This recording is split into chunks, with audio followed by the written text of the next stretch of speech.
Chers téléspectateurs, vous êtes sur Moto TV. Merci de votre fidélité. Nous commençons ce journal par les sommaires. La vente de fourrage pour les rongeurs au centre-ville soulage de petits éleveurs. À plein essor en ville de Butembo, cette vente permet de rendre disponible un fourrage de qualité permettant de maintenir à bonne santé ces rongeurs. Vous suivrez un reportage dans ce journal. Et puis, le 10e sommet du mécanisme de suivi de l'accord cadre d'Addis Abeba s'est ouvert ce jeudi 24 février à Kinshasa. Ce dernier, qui connaît la participation de 7 chefs d'État, notamment des chefs d'État africains, a été marqué par la passation de pouvoir entre l'Ougandais Yoweri Kaguta Museveni et le Congolais Félix-Antoine Tshisekedi, qui présidera ce mécanisme pour les 12 prochains mois. Voilà tout pour les sommaires. Mesdames et messieurs, restons ensemble pour l'intégralité de ce journal.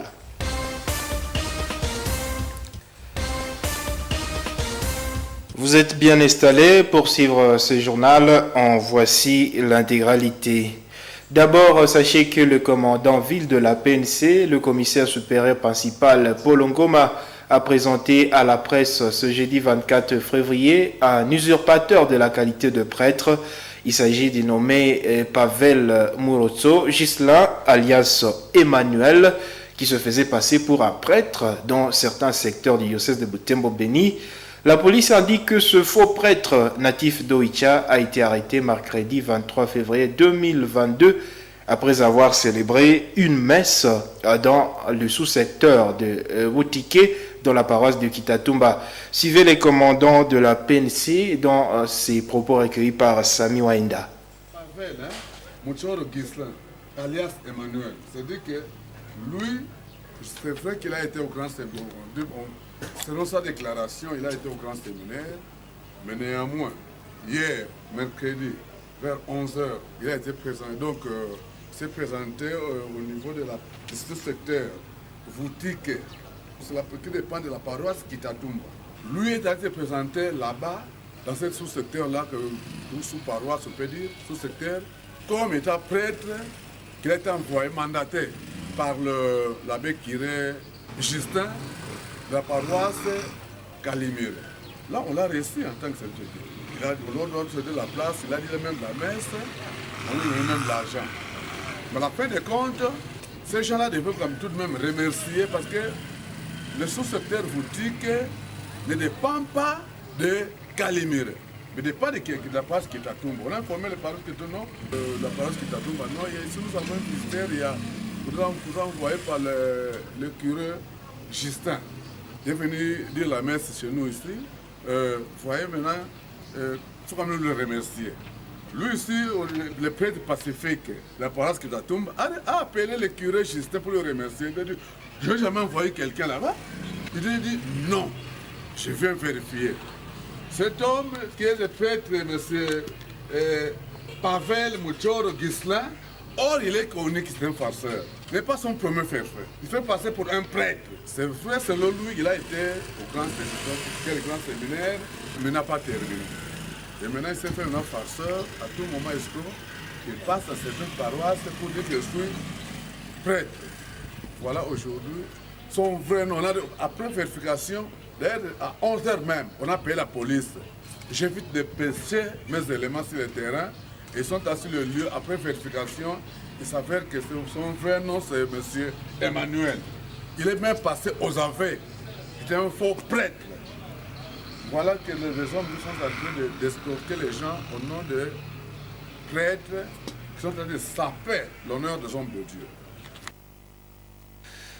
Dans un autre chapitre, l'élevage de cobayes connaît un meilleur rendement dans des ménages de Butembo depuis que certains habitants, au fait de la vente du fourrage, leur métier. C'est ce que disent les éleveurs de ces rongeurs domestiques. Ils ont trouvé dans ce fait rendu disponible le long des artères principales de la ville un salut pour nourrir leurs animaux. Regardons ce reportage. Toutes les soirées, c'est cet engouement qui s'observe devant le point de vente de ce feuilles. Ils sont vendus pour nourrir plusieurs espèces d'animaux domestiques, dont de cobayes, et cela à un prix abordable. Cependant, depuis un moment, ce fourrage devient de plus en plus une denrée rare dans la région. Des fournisseurs de ce feuille, comme Kasereka, vont les chercher dans des champs situés à de dizaines de kilomètres de la ville de Butembo. Kule kushamba kusakwa banyebi kuna rangura mai banyebi natushaka mayai ndio tunafikaka kule tunairangura na sisi tunawapa franga kisha tukishafika hapa na sisi wale watu wamekuru wanakia uza kule kuko ba mama banyebi natushaka mayai kuna kisha tunafikaka kule tunaenda rangura ndio kisha wale mashamba bakisha kubania kule kushamba unapasha alipa karibu Valeria sana Kuisha mayai fanya kazi zwa kukosa kazi na tukipata ingine kazi ya mzuri tu mtu natauza ingine nataha. Kahambu, cette mère de famille, s'ennuie que cette activité de vente de fourrage ne lui rapporte pas des recettes substantielles pour subvenir aux besoins de sa famille. Pourtant, elle obtient ce feuille au prix d'un sacrifice.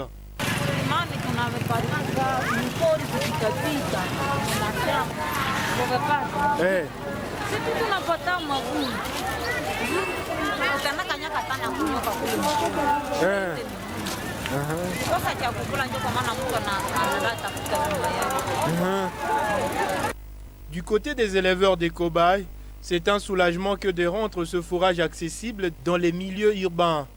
Espérance, qui élève des cobayes depuis près de 6 ans, voit ses bêtes bien nourries et son élevage domestique s'améliorer ces dernières années.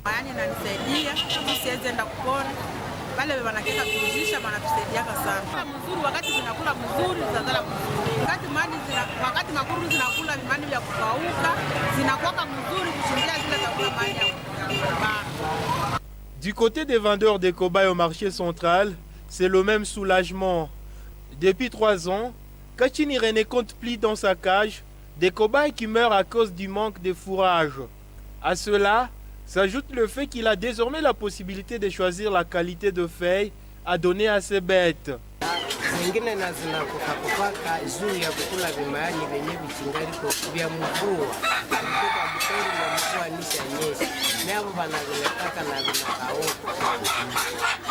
Mouissa vend des cobayes depuis plus de 18 ans. Il voit en cette disponibilité du fourrage une opportunité pour la vie de Butembo de limiter sa dépendance en cobaye vis-à-vis des milieux ruraux situés à plusieurs kilomètres.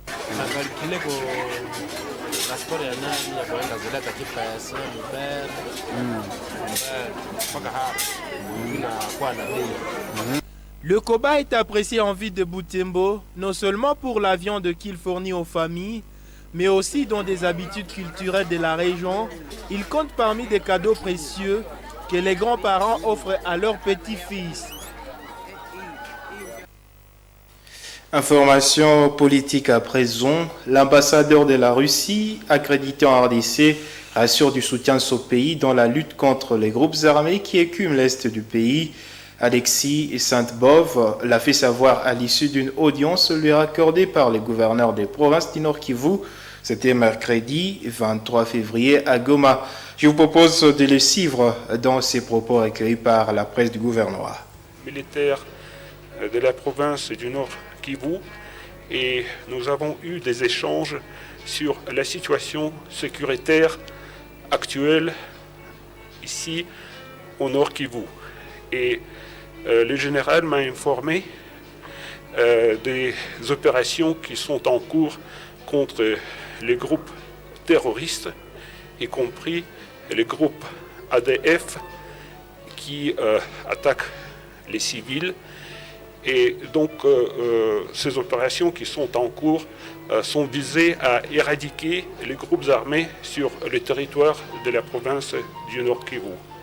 On a aussi parlé des perspectives de l'état de siège qui a été proclamé dans les provinces pour assurer les combats contre les groupes armés.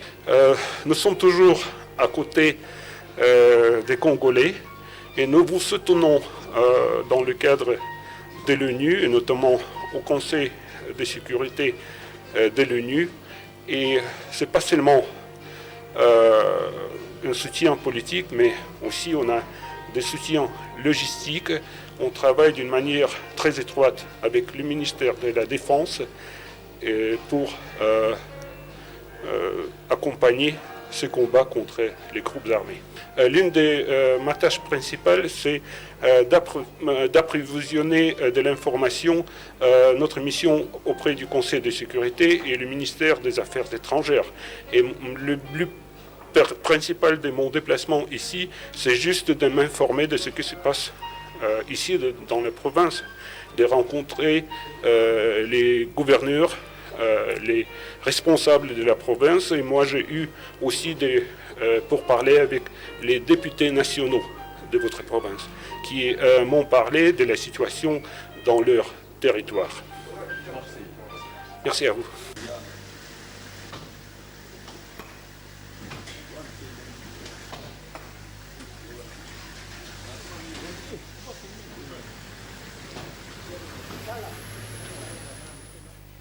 Et le chef de l'État congolais présidera le mécanisme régional de suivi de l'accord cadre d'Addis Abeba pour les prochains 12 mois.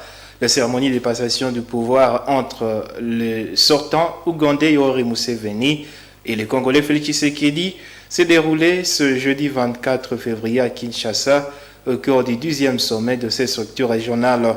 Dans son discours, le nouveau président congolais a expliqué que son pays compte maximiser la politique de la main tendue envers ses voisins afin de pacifier la sous-région.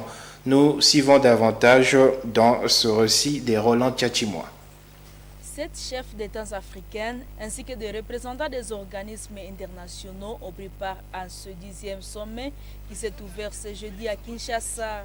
Plusieurs allocutions ont été au rendez-vous, notamment celle du président de la Commission de l'Union africaine, le Tchadien Moussa Faki Mahama. Pour lui, ces assises permettront d'évaluer le chemin parcouru dans la recherche et la consolidation de la paix dans la sous-région. Ce 9e anniversaire de la signature de l'accord cadre est non seulement l'occasion d'évaluer le chemin parcouru, mais aussi d'apporter les correctifs indispensables pour le futur. Se pose ici, à nous tous, autorités congolaises, pays de la région, communauté internationale, l'inévitable question de nos responsabilités respectives. Dans sa prise de parole, le secrétaire général adjoint de l'ONU en charge des opérations de maintien de la paix a fait savoir que l'accord fait encore face à beaucoup de difficultés dans sa mise en œuvre. Excellences, Mesdames et Messieurs, toutes ces avancées sont encourageantes. Pourtant, nous le savons, les défis sont tout aussi nombreux. Nous devons tout faire pour que les promesses portées par l'accord cadre soient pleinement réalisées. Dans l'est de la République démocratique du Congo, nous continuons d'être marqués par les témoignages des populations locales faisant état des activités des groupes armés. Nous continuons de constater les effets de la violence perpétrée par ces groupes, notamment l'attaque récente menée par des milices contre le camp de personnes déplacées de Savo dans la province d'Ituri, les difficultés inhérentes à la mise en place des programmes de désarmement, démobilisation et réintégration. Devant tant de défis et d'épreuves, nous devons collectivement redoubler d'efforts pour parvenir à une région pacifiée et tournée vers le développement durable. Désormais président du mécanisme de suivi pour les prochains 12 mois, le chef de l'État congolais a rassuré que la RDC mise sur la coopération avec ses voisins afin de pacifier la sous-région. Il a ainsi appelé toute la partie prenante à contribuer au retour de la paix dans l'est de la RDC où l'on continue d'enregistrer des pertes civiles. Plusieurs centaines de combattants des groupes armés étrangers ont été capturés et rapatriés dans leur pays d'origine. Ce travail se poursuivra jusqu'à la pacification et à la stabilisation totale de la partie orientale de mon pays, notre ultime but. Nous avons intérêt à conjuguer nos efforts pour bâtir une paix collective sous peine d'annihiler les efforts de redressement de nos États respectifs. Cette cérémonie a été clôturée par un huis clos entre les chefs d'État ainsi que les représentants des organismes internationaux. À l'issue de celui-ci, un communiqué rejoint a été rendu public.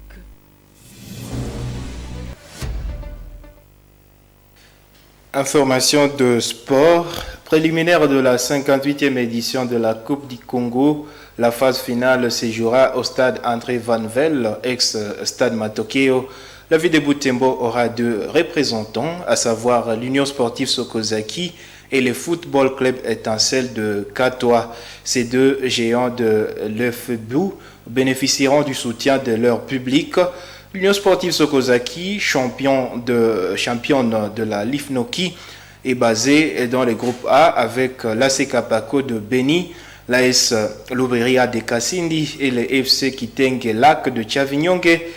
Le Football Club Étincelle de Katoa évoluera aux côtés du FC Beni Sport, de l'AS Ngabo du territoire de Lubero et du TP Mirage.